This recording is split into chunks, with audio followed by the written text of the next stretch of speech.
Baik, selamat siang menjelang sore, para subscribe Bapak Ibu teman-teman saya. Nah, pada video kali ini kembali lagi saya membahas buku Sapiens, Riwayat Singkat Umat Manusia.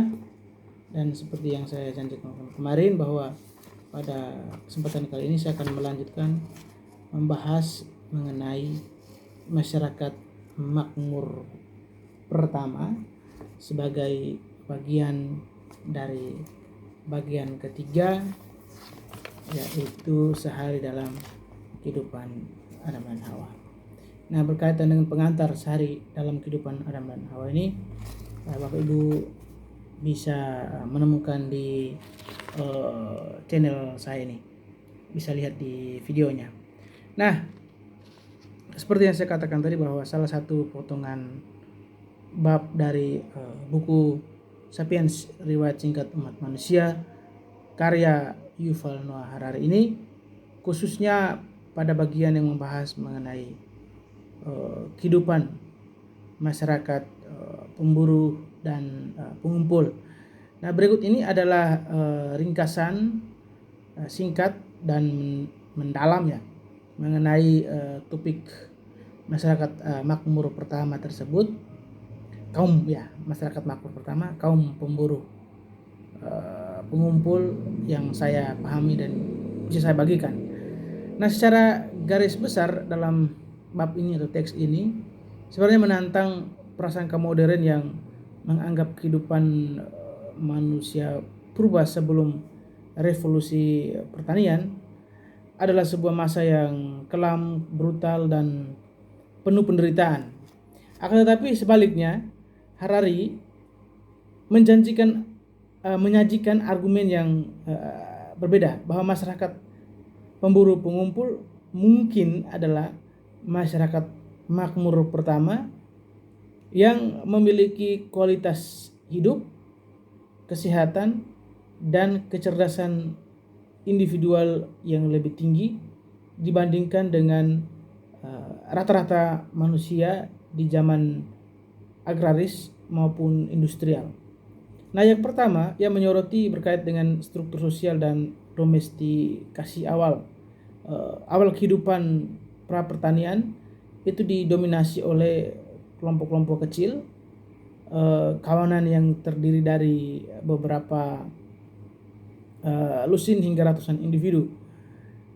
Menariknya, berbeda dengan masyarakat modern yang dikelilingi oleh hewan domestikasi, sapi, domba, ayam, masyarakat purba hampir seluruhnya terdiri dari manusia. Satu-satunya pengecuali adalah anjing.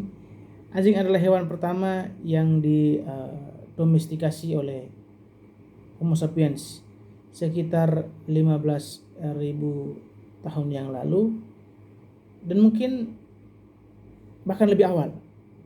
Nah, anjing ini membantu manusia dalam berburu, memberikan perlindungan, dan menjadi teman setia. Kemudian menciptakan emosional lintas spesies yang pertama dalam sejarah. Kemudian yang kedua mengenai mobilitas dan pengetahuan mendalam masyarakat yang pada umumnya berpindah-pindah atau nomaden, itu mengikuti perubahan musim dan ketersediaan makanan. Namun ada bukti adanya pemukiman permanen seperti desa nelayan di pesisir Indonesia yang sudah ada sejak 45.000 tahun silam. Satu poin kunci yang ditekankan adalah kecerdasan individual. Seorang pemburu pengumpul itu harus memiliki pengetahuan yang sangat luas dan mendalam tentang lingkungannya untuk bertahan hidup. Jadi mereka harus tahu ratusan jenis tanaman, mana yang bergizi, mana yang beracun, dan mana yang bisa jadi obat.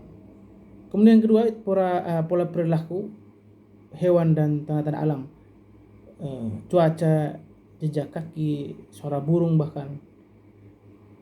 Kemudian ketentraman fisik dan motorik halus untuk membuat alat, batu, menjahit, pakaian, atau memasang perangkap. Harari berargumen bahwa secara rata-rata otak manusia purba mungkin lebih besar dan lebih tajam dibandingkan dengan manusia modern. Di zaman sekarang kita bisa bertahan hidup dengan pengetahuan yang sangat sempit karena kita mengandalkan keahlian orang lain, insinyur, dokter, petani bahkan. Namun seorang pemburu pengumpul yang bodoh atau ceroboh akan segera mati kelaparan atau dimangsa predator. Yang ketiga, masyarakat makmur. Waktu luang dan kesehatan. Teks ini mematahkan bahwa mitos bahwa manusia purba itu bekerja keras sepanjang waktu. Faktanya, waktu kerja yaitu di habitat yang subur, mereka mungkin hanya bekerja, berburu dan meramu selama 3 sampai dengan 6 jam sehari.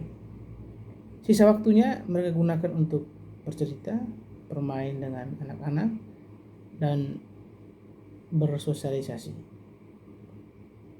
Ini jauh lebih sedikit dibandingkan jam kerja buruh pabrik atau pegawai kantor modern. Mereka memiliki diet yang sangat beragam, berbagai jenis buah, kacang-kacangan, umbi-umbian, dan daging, berbeda dengan petani yang hanya mengandalkan satu jenis tanaman pangan seperti nasi atau gandum. Pemburu pengumpul jarang menderita gizi buruk atau kelaparan total jika satu sumber makanan gagal.